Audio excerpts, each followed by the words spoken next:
Une entreprise moderne est plus centrée sur le client qu'auparavant. Il ne s'agit pas seulement du volume des ventes que vous réalisez chaque mois, mais aussi de la manière dont vous traitez vos clients existants et dont vous générez des affaires par le biais de références.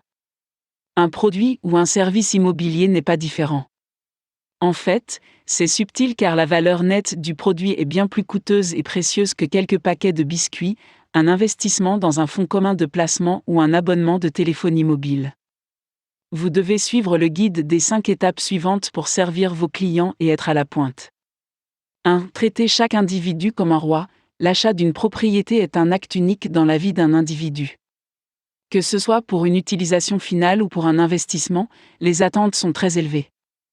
Par conséquent, nous devons les traiter avec le plus grand respect que seul un dignitaire reçoit. Au moins, cela donne au client l'assurance qu'il est entre de bonnes mains. 2. Votre corps est la langue, votre apparence personnelle, de votre tenue vestimentaire à votre démarche, laissera une impression durable dans l'esprit de vos clients. Il existe un flux inépuisable d'informations sur la toilette personnelle, le développement de la personnalité et le langage corporel. Cependant, chaque individu est différent et possède son propre style. À aucun moment, votre interlocuteur ne doit avoir l'impression d'être négligé ou de se voir accorder moins d'importance. Croyez-moi, peu importe à quel point vous prétendez être bon, votre corps et vos yeux communiqueront le vrai langage. 3. La connaissance, c'est le pouvoir. L'investissement dans un bien immobilier est considéré comme un produit fini ou une épargne avec l'espoir d'un rendement élevé. Dans un tel scénario, le consommateur attend des conseils comme un investisseur. Répondre à ces questions fait partie de votre service, mais si vous possédez la connaissance d'un marché local, des potentiels de retour sur investissement, des tendances du marché, un résumé calculateur de ses spéculations, etc. Une fois que vous aurez fait la preuve de votre intelligence scientifique, le client deviendra pour toujours un client de votre service. C'est une règle universelle.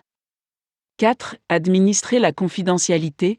Compte tenu de la valeur de l'investissement, il s'agit du produit le plus volatile à manipuler pour les fraudeurs. Un certain nombre d'aspects juridiques sont impliqués dans de telles entreprises où l'investissement se fait généralement dans le cadre d'un consortium. Par conséquent, ne divulguez jamais les détails à un partenaire ou à une partie inconnue, car ils pourraient chercher à en tirer un avantage. Suivez tous les documents appropriés, car ils saines sont que le soutien légal de l'entreprise.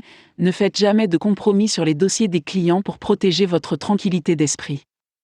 5. Livrez ce qui a été promis.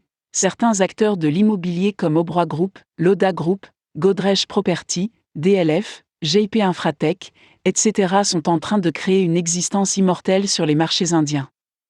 L'aspect le plus vital de leur croissance est leur capacité à gagner la confiance de leur groupe de consommateurs. Ils y sont parvenus en offrant plus que ce qui avait été promis au moment de la vente. Si vous avez promis une orange au moment de la vente, le client ne sera jamais satisfait, même si vous lui présentez une grosse pomme rouge.